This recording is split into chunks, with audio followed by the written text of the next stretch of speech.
महाराष्ट्र राज्यातील प्रत्येक महत्त्वाच्या घडामोडी फक्त आपल्या बेधडक मी मराठी न्यूज चॅनलवर. महाराष्ट्राचा धुळे बुलंद जिल्ह्यातून एक आवाज. मोठी बातमी समोर येत आहे. साक्री पिंपळनेर सामोडे महामार्गावर आज सकाळी साधारण 11 वाजण्याच्या सुमारास धावत्या ओमनी व्हॅनला अचानक भीषण आग लागल्याने एकच खळबळ उडाली. मिळालेल्या माहितीनुसार ही ओमनी व्हॅन पिंपळनेरहून सामोडे मार्गे साक्रीकडे जात होती. वाहनामध्ये त्यावेळी 3 प्रवासी प्रवास करत होते. आग लागल्याचे लक्षात येताच त्यांनी तत्काळ प्रसंगावधान राखत वाहनाबाहेर उडी घेतली आणि स्वतःचा जीव वाचवला. सुदैवाने या घटनेत कोणतीही जीवितहानी झाली नाही.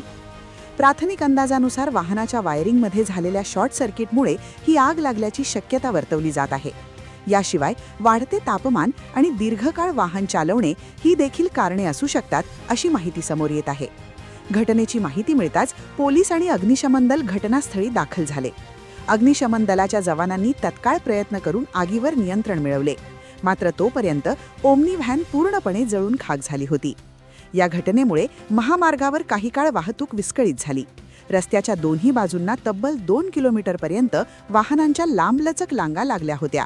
सध्या परिस्थिती नियंत्रणात असून पुढील तपास सुरू आहे. बेधडक मी मराठी न्यूजसाठी सुमित गिरासे, साक्री, पिंपळनेर.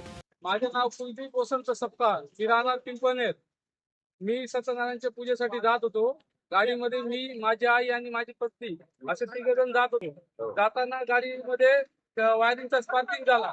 त्या स्पार्किंगच्या याच्यामध्ये वास आला आणि दूध निघत असल्यामुळे गाडी आम्ही एक बाजूला लावून दिली.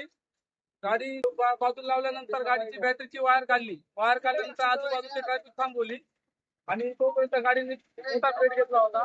पण तोपर्यंत पोलिसही येऊ लागले आणि अग्निशामकवाले आले आणि गाडीच्या जे जाळ येतो थांबवण्यात आला. आणि गाडी जळली, पण आम्हाला कोणालाही कोणत्या प्रकारची इजा झाली नाही.